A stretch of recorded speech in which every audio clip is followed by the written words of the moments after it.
first down. They hand off to Marlon Mack. Huge hole, 50-yard line. He's at the 40, still going near sideline. He's at the 10. He's at the 5, and he will score. Touchdown, Marlon Mack. Touchdown, INDY.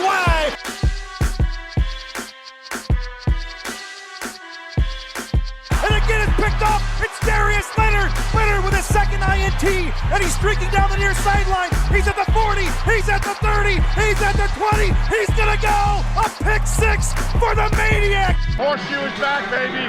The horseshoe is back. Hey, what is going on, Colts Nation? Welcome back to another episode of the Bring the Juice podcast. I'm your host, Cody Felger.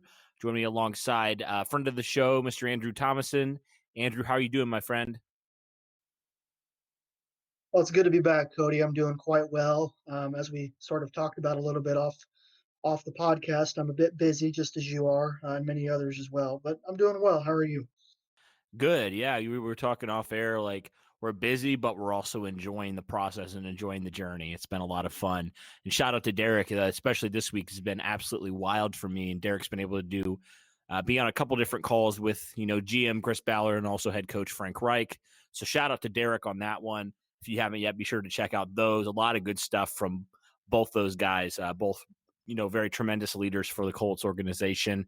But today, in lieu of training camp, the team had to report a few days ago on the 28th. And I wanted to look today, Andrew, at really our picks for 5 positional battles that we're going to watch in training camp. There might be more position groups that other people might have, but these are the kind of 5 that I think are really going to be the biggest ones and the biggest hot topics that I'm going to be looking for. And I think we're both going to be watching and hearing, I guess, more so this year as opposed to 2 years before, because obviously we can't go down to training camp. We can't watch these battles take place. But these have been kind of hot topics throughout the offseason. And so without further ado, I'll start with the first one, probably the most obvious one with how much the Colts invested this year into that running attack. It's the running back position, right? Who's going to be the starter week 1? Obviously, you have the incumbent Marlon Mack last year, ran for over 1,000 yards, was a pretty good running back. And then you got, obviously, second-round pick this year, Jonathan Taylor. He had over 2,000 yards in 2 consecutive seasons with Wisconsin, have over 20 rushing touchdowns this last year. He's a monster out of the backfield. But, he has some fumbling issues. I believe it was something like 18 fumbles and so many snaps, a little bit alarming in terms of holding on to the football. Andrew, give me your thoughts here on the Colts running back position between these 2 guys, because Nick Sirianni, the offensive coordinator, has talked about a 1-1 approach. So maybe not necessarily, it won't maybe affect the playing time, of these guys. But who do you think is going to be, I guess, the starter, and kind of break down both these guys, if you will? Well, like you, Cody, I think first of all, you mentioned Marlon Mack is the proven commodity. Obviously, of the 2, to me, he earns that starting role without question for that reason alone. And then you look at, as you mentioned, the second-round pick, Jonathan Taylor out of Wisconsin, who you also mentioned had fumbling issues. The one thing I will say about that, if you remember back when Nyheim Hines, was drafted, I believe it was in the preseason, he had a lot of fumbling issues, or he had multiple times where he fumbled on key possessions during that time. And I think if there's any coaching staff in the league that can help Jonathan Taylor clean up that fumbling issue, it's Indianapolis's. And it's for the same reason that they helped Nyheim Hines. And I think because of that, I think Jonathan Taylor has a chance to come in and contribute right away. Maybe not within the first, 4 games. I think Marlon Mack will take most of the load. But who knows? Maybe Taylor comes in and shocks everybody and gets a lot more reps or a lot more carries than we would expect in the early weeks of the season. Mm-hmm. And I do wonder, the lack of preseason games, how much that'll impact Taylor's, amount of carries early on, because, he's not going to get as much time with Tom Rathman, the running backs coach. So maybe the Colts kind of want to wean him in. Marlon Mack doesn't put the ball on the ground. Maybe they rely on him early. And as they feel more confident in Jonathan Taylor, then eventually they kind of give him more of the load. That's kind of where I think it's going to go, honestly. As talented as Jonathan Taylor is, Marlon Mack has been consistent. He's been a very good running back for the Colts the past couple of years. Last year was his best year, so you got to think he's still improving. He's grown so much in his game ever since he was drafted. Got to think he's going to continue to improve. He's still a very young player at 24 years old. So it's certainly going to be an interesting battle to watch. I think the reason why we're talking about this first is because even though it's a battle, I don't think it's going to be like whether or not Marlon Mack is the starter day one. I don't know if that'll really necessarily impact if Jonathan Taylor sees the field or not. I think the Colts are going to do a good job of getting both these guys on the field, getting both these guys their touches throughout the season. So that's kind of why I wanted to look at it first. The next position group that's going to be interesting to watch, and this one for me is like really three positions within the wide receiver group. It's basically all the way from 2 to 4. Like we know all these guys are going to make the roster. It's just how does the pecking order, play out in week one. I mean, obviously you got Michael Pittman, who you drafted this year with your first pick in the second round. Tremendous receiver out of USC, but he's still a rookie. We know he doesn't drop the football. We know he's a bigger body for Phillip Rivers, but he still is a rookie, so that has to factor in. Obviously, you got Paris Campbell last year, who was another second-round pick the year before, and he was injured a lot last year, but he showed flashes when he was healthy. And then obviously you got Zach Pascal, who was the Colts' leading receiver last year with all those injuries, and he improved his numbers from his first year in Indianapolis to last year, where he led the team in receiving yards. So, Andrew, break down all three of these guys and how interesting it'll be to watch kind of how this goes from who's the second receiver all the way to who's number 4 there. Well, like you, Cody, I think this is another really intriguing battle to keep an eye on moving forward and going into training camp especially. To me, Zach Pascal has to be the number 2, just simply based off of the way he played last year. As you said, he greatly improved his numbers during last season when all the injuries had occurred. Guys like T.Y. Hilton, Paris Campbell, and others that went down. Zach Pascal really stepped up in a big way. And then, as you said, you have Michael Pittman, who is the rookie coming in, the guy that doesn't really drop very many passes. I think he has a chance to, as I've mentioned in other podcasts, come onto the scene right away, be a key contributor to this Colts offense. But similar to the Marlon Mack, Jonathan Taylor debate, Zach Pascal is the proven commodity, and I think he gets the look at number 2, and the number 3 is somewhere between Paris Campbell and Michael Pittman Jr. Now, that's not to say that Michael Pittman will play in the slot, obviously because of his size. I don't really see that happening very often. But just in terms of roster positioning, I think Michael Pittman and Paris Campbell, given Campbell's injury history, are going to be battling it out for that 3 spot. Yeah, and the beauty of kind of what the Colts do on offense is similar to the running back position. All these guys are going to get involved. I don't know if it necessarily means that one guy's going to get more snaps than the other. I think all these guys are going to get chances to get the football in their hands and make plays. And so I think that's the beauty of Frank Reich's offense, the beauty of having Phillip Rivers at quarterback, because you really get everybody gets their share of possessions and share of catches, share of touches, what have you. So that's going to be an interesting. And also, with that, after them, who's going to be the number 5 and number 6 if the Colts keep number 6 receivers? You got a few guys in there. Marcus Johnson last year. He's been with the Colts a couple of years now. He was with Frank Reich in Philadelphia, so he kind of understands that system pretty well. And he had some pretty nice games last year when the injury bug hit. And also, you got Reese Fountain, who's coming back off an injury. He had a strong preseason before he got injured last year. And you got some other guys, Desmond Patman, Ashton Doolin, and there's some other guys in there that'll kind of battle it out there for that number 5 and number 6 wide receiver position. Andrew, out of all those guys, who would you give the nod to right now if you had to go week 1? Who would you give the nod to at number 5?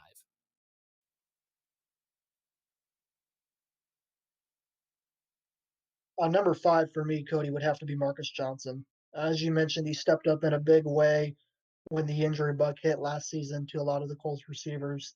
One game that stands out in particular is the game in Tampa where I think he caught 2 or 3 deep passes. One was before halftime that gave the Colts a field goal, and the other one was that deep touchdown pass. And really, that was one of the only deep passes that Brissett, I think, had attempted all season long with the side from the point here. But I think Marcus Johnson has a chance to earn that number 5 spot out of all of the guys that you had mentioned.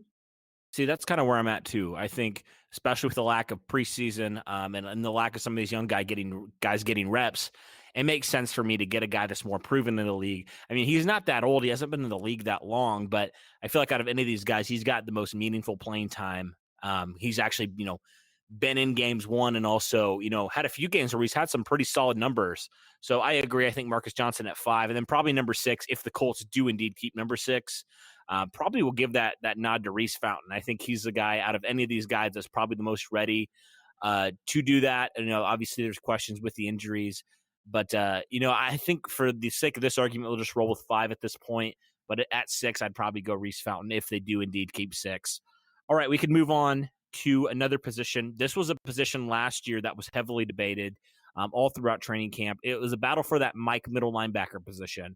The battle between Anthony Walker and Bobby Okereke. Obviously, Walker won the battle this last year. Okereke slid over to Sam. I guess the question will be not so much which guy will play and which guy will not, but which position will which guy play. I mean, Bobby Okereke, I think, has more physical tools. He's more gifted in a lot of ways. The Colts think he can be a Pro Bowl type player, but Anthony Walker obviously is the leader of that linebacker position. He gets everybody in position, but I feel like his skill set is more set for how the Colts have used a Sam linebacker in the past. More of a run stopping linebacker. But Anthony Walker is very valuable on the field, not just for the production he gives you, but also just for the leadership that he provides. Andrew, give me your thoughts on this linebacker position, how you think it'll shake out this year going forward. Well, I certainly think it's going to be interesting to watch. As you mentioned last year, it was certainly an interesting battle that Anthony Walker ultimately ended up winning out, if you will, in terms of earning that Mike linebacker position. I think when you consider how well, or how high, I should say, the Colts are on Bobby Okereke, compared to Anthony Walker's leadership and just astounding tackling ability, I think that doesn't get talked about enough. The way that he, as you said, sort of brings that linebacking group together. To me, I think it's going to look real similar to last year. I think Anthony Walker is going to earn that Mike linebacker position, pardon me, and then Bobby Okereke will slide over to that Sam linebacking position, even though, as you mentioned, Okereke's physical traits are maybe more suited for the Mike linebacker position. I think it's going to be within the team's best interest that Walker stays at Mike, Okereke slides to Sam, and then you have Darius Leonard on the other side. Yeah, and Darius Leonard's been very vocal. He wants Anthony Walker back after his contract's up this year. He said, Anthony Walker helped him so much in his rookie year and has helped him along his journey, obviously, to being an all-pro now. So he's very valuable to this Colts linebacker group and obviously very valuable to the best Colts linebacker, Darius Leonard. All right, let's move on to another position of interest. The starting defensive end position beside Justin Houston. Now, last year that was primarily occupied by Jabal Sheard. The Colts elected to not bring back Sheard this year, opening the door for a lot of guys to challenge for this position. I mean, I think about all these guys that could potentially challenge for this position. There's a lot of them. You think, obviously, Ben Banigou, second-round pick this last year. You could throw in Kamoko Toure, even though I think he's more of a, pass rusher only, pass rushing specialist. So I don't know if he has a legitimate shot at kind of filling that role. Sheard's role was more of a run-stopping type of defensive end. You throw in you throw in Al-Qadim Muhammad, another guy that's not really talked about, but he's been a solid contributor to the Colts defensive end position. You throw in even some of those guys who played the 3 technique, but have also played some defensive end, Danico Autry, Tyquan Lewis. So there's really a lot of guys that could vie for this starting defensive end spot. I don't really know where I stand right now. Obviously, I would like to see Ben Banigou probably take it, considering where he was taken by the Colts, but really, whoever the best player is at this point, I'm kind of down for whoever the Colts think has the best chance to help them win. Now, there may be different situations where different players are rotated in and out, and we've seen that before. Andrew, give me your thoughts on this Colts defensive end position and kind of what you're looking for whoever you think is going to be, ultimately the winner of that position alongside Justin Houston. Yeah, for me, Cody, to me, it's got to be Kamoko Toure. I mean, I know you said he's not really much of a run stopper. I think that he can potentially improve that quality over time, or become both a run stopper and a pass rusher, both. But to me, the flashes last year were too large. I mean, that's that's the simplest way as I can put it. I mean, Kamoko Toure, in my opinion, has star written all over him. And as you said, there could be a situation where the Colts, you know, change defensive ends depending on the down. You know, Kamoko Toure maybe on just third downs, and then Ben Banogu on first and second down. And it's ultimately going to be up to them, as in the players, to determine who wins that starting role. But if I were in the Colts' shoes, to me, it's got to be Kamoko Toure. If he can come in and prove that he's healthy and show those same flashes during training camp that he showed during this past season within the first few weeks before suffering that season-ending injury in Kansas City, without a shot of a doubt, to me, it's Kamoko Toure. Mm-hmm. Yeah, I mean, I do think that the Colts are going to probably use some packages where they have, a little bit of a bigger defensive lineman, if you will, on those first and second downs, and then maybe bring in Kamoko Toure on the third downs, obviously where he thrives in getting after the quarterback. But yeah, they have a lot of guys that could go for this position. So honestly, I don't know who's going to win this position. I think a lot of guys have showed flashes. Nobody has fully put it together yet. So it'll be interesting to see how that shakes out here in 2020. Another position that we can look at here. This is one that's kind of been debated. Obviously, the Colts were kind of on record recently. They didn't directly say it, but basically saying, that starting kicker position is between two guys, and Adam Vinatieri, the longtime veteran for the Colts, he was not mentioned. So one can assume that Adam Vinatieri is moving on, whether that be with another team or whether that be into retirement. It's yet to be seen. But the kicker position, the starting kicker position, will be between two guys. The first guy last year, Chase McLaughlin, he came in late last season, played really, really well, all things considered. He didn't miss an extra point. He missed only one field goal the entire year, and that was over 50 yards. He was very good for the Colts last year. He's still a young kicker as well. He was a rookie last year, played it in a couple of different teams. The Colts obviously re-signed him for another year, so they believe that he can potentially be their kicker of the future. And then obviously they bring in undrafted free agent kicker from Georgia, Rodrigo Blankenship. And, I would argue that Blankenship probably has a bigger leg at this point, but we know, similar to arm strength with a quarterback, big leg ability doesn't necessarily mean you're the best kicker in the league. Andrew, give me your thoughts on this kicker position between these two guys and kind of what you're looking for, and who do you expect to be the day one kicker for the Colts in 2020? For me, Cody, I think the kicker in day one has to be Chase McLaughlin. As you said, given the circumstances that he played under last year, having to fill the shoes of Matt Vinatieri, which is certainly no easy task, he played exceedingly well. And I think when you bring in a guy like Rodrigo Blankenship, pardon me if I mispronounced his name. I think you got it. You're good. But I mean, yeah, McLaughlin, like I said, given everything, as you mentioned, that he went through, Blankenship is a rookie, as you said. He's got a pretty big leg. As you mentioned, just because you have a big leg doesn't mean you're exactly accurate. I look at a kicker the Tampa Bay Buccaneers drafted, I believe, in early rounds a few years ago in the draft. Yeah. Robert Aguayo, I believe is his name. And Yeah. he had a really, really big leg, but was just horribly accurate. And that ultimately ended up getting him cut. But it'll be an interesting battle to watch for going into training camp. But for me, as I mentioned several times now, to me, it's got to be Chase McLaughlin. Mm-hmm. Yeah, and I guess I want to throw in some honorable mentions before we end this podcast. I don't know how much of a competition you call it, but Chris Ballard and Frank Reich have called it a competition, so I guess it'll be interesting to watch that third quarterback position, Chad Kelly versus Jacob Eason. I mean, obviously, we think Eason's going to win that, but you just never know in this league. Obviously, you hope Eason wins that pretty easily, but that'll be an interesting battle to watch. Also, potentially, that starting corner position alongside Rocky Sin. Obviously, the Colts brought in Xavier Rhodes.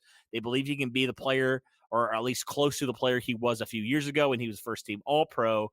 But, a wild card for me is a guy like Marvell Tell. I mean, he played very, very well, all things considered, last year. Converting from a free safety to a corner. I thought, all things considered, he played really well, and he could potentially vie, especially if Xavier Rhodes struggles like he did last year, if he's injured like he was these past couple of years. I think, honestly, Marvell Tell could challenge for a starting corner spot this year. Andrew, are there any other positions, or maybe some of the position battles that I just talked about that interest you going forward here into Colts training camp this year?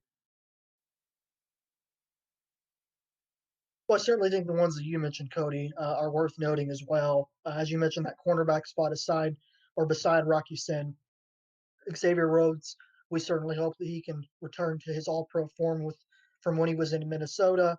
Marvell Tell, I agree with you. I think is sort of an underdog, if you will. Maybe Yeah. that's not the right word for it, but No, he I agree. certainly played exceedingly well. As you said, given the circumstances as a rookie, converting from safety to corner, I don't think is as easy as some people may think it is. And for him to come in and play as well as he did is extremely impressive. One play that stands out in particular was that fumble he caused in Pittsburgh. I think it was later in the game, and it ended up, I believe, resulting in a Colts touchdown, if I remember correctly. But anyway, he played very, very well. And then another battle that honestly stands out to me, Cody, is it'll be interesting to see who they put alongside DeForest Buckner at that Yeah. second nose tackle spot. I mean, obviously, we assume Grover Stewart to um, have that position or take over with that position. But I mean, guys like Danico Autry have proven themselves with the year that he had a couple years ago. And Tyquan Lewis, I think he's got a little bit more to prove than maybe some of those other guys, but he may come on and surprise a lot of people. So I don't think the Colts are just ready to give that to Grover Stewart just yet. And I, Yeah. I also forgot to mention Sheldon Day, the Right. Notre Dame Mhm. product, the former Warren Central Warrior, I believe Yeah. that they signed during the offseason. I think he's got uh, a chance to come in and potentially earn that spot as well. So those are some battles that I'm intrigued to see too. Yeah. There's going to be a lot of battles. Some that we didn't even mention that might start, arising. It'll be interesting to see. Yeah. How do some of these positions shape up? And, when the Colts kick off in week 1, who are the starters? That'll certainly be interesting. I'm certainly excited to hear about all these guys, how they perform well, because there's a lot of guys who really it's their last shot on this roster. So I definitely want to see some of these guys step up. We've mentioned different guys that we think need to step up. Obviously, guys that have been signed on prove it years need to step up, but there's also some other guys who haven't necessarily lived up to their draft billing up to this point that need to step up and have a really good camp this year to have a chance to contribute to this roster here in 2020. All right, that does it for this podcast, guys. Thank you, Andrew, for coming on and talking Colts football, talking training camp. It'll be interesting to watch and hear about all the different position battles this year. Let us know in the comments your position battles that you're interested in watching. And be sure to also like and subscribe if you haven't yet. But for Andrew and myself, thank you guys so much. And as always, go Colts.